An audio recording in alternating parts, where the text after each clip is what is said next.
आज हम बात करने वाले हैं मुंशी प्रेमचंद के एक ऐसे उपन्यास की जो आज भी उतना ही सच है जितना 1927 में था।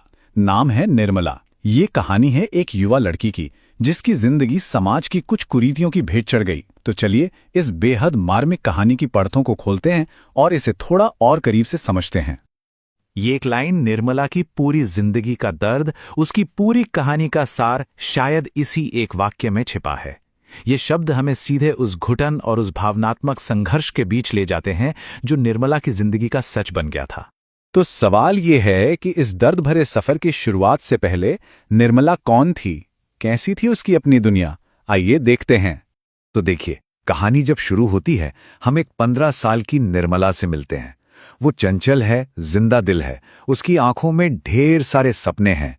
एक बहुत अच्छे परिवार में उसकी शादी भी तय हो चुकी है। मतलब सब कुछ एकदम सही लग रहा था, बिल्कुल एक खूबसूरत कहानी की तरह।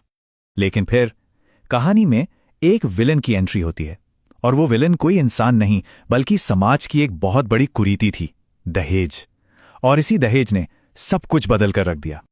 और देखिए कैसे एक झटके में सब कुछ बिखर जाता है। निर्मला के पिता जो शादी की तैयारियों में जुटे थे, उनकी अचानक हत्या हो जाती है। पिता की मौत के साथ ही दहेज देने की सारी उम्मीदें भी दम तोड़ देती हैं, और बस इसी एक वजह से लड़के वाले रिश्ता तोड़ देते हैं। एक पल में एक लड़की का पूरा भविष्य तबाह हो जाता है। इस मजबूरी और लाचारी का नतीजा निकलता है अनमेल विवाह। मतलब एक ऐसी शादी जिसका कोई मेल ही नहीं था, ना उम्र का, ना सोच का, ना हालात का। और यही निर्मला की किस्मत बन जाती है। अब जरा इस जोड़ी को देखिए, कितना बड़ा फर्क था। एक तरफ 15 साल की खूबसूरत मासूम निर्मला और दूसरी तरफ 40 साल के विधुर वकील मुंशी तोताराम। ये सिर्फ उम्र का फासला नहीं था, नहीं, ये तो जैसे दो अलग अलग दुनियाओं को जबरदस्ती जोड़ने की कोशिश थी। और जब किसी रिश्ते की बुनियाद ही इतनी कमजोर हो तो वहां शक और त्रासदी का पैदा होना तो लाजमी था। घर के अंदर ही एक ऐसा जहर घुलने लगा जिसने पूरे परिवार को बिखेर कर रख दिया। तो शक की ये जड़ कहां से शुरू हुई? वो शुरू हुई तोताराम के अपने बड़े बेटे मनसाराम से। मनसाराम जो अपनी नई सौतेली मां निर्मला से सिर्फ 1 साल बड़ा था। बस यही बात, दोनों का लगभग हमउम्र होना ही तोताराम के दिल में शक और असुरक्षा का बीज बोने के लिए काफी था। और बस यहीं से तबाही का वो सिलसिला शुरू होता है जो फिर रुकता नहीं।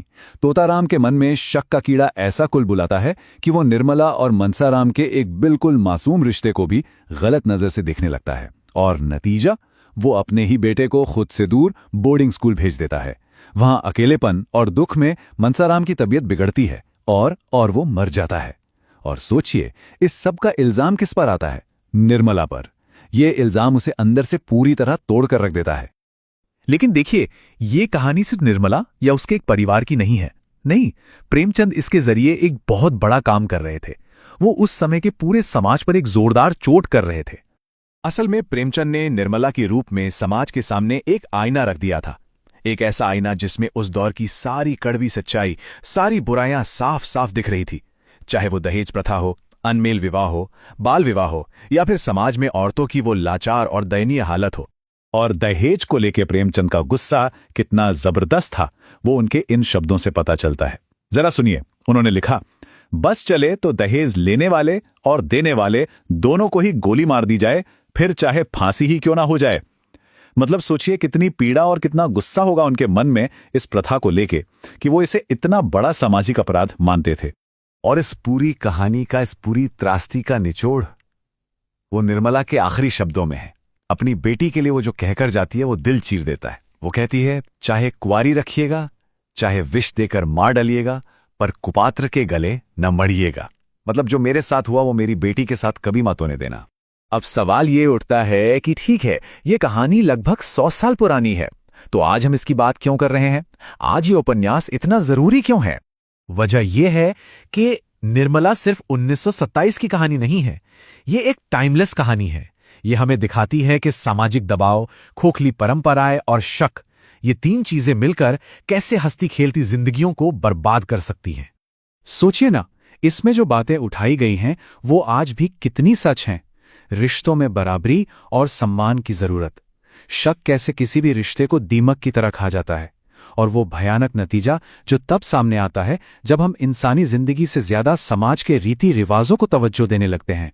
और हाँ, सबसे बड़ी बात, एक परिवार के अंदर आपसी समझ और भरोसे का होना कितना जरूरी है। तो प्रेमचंद ने तो अपना काम किया, उन्होंने अपने समय को आईना दिखा दिया। लेकिन एक सवाल हमारे लिए छोड़ गए कि लगभग 100 साल बाद जब हम आज उसी आईने में झांकते हैं तो हमें क्या दिखता है? क्या तस्वीर वाकई में बदल गई है?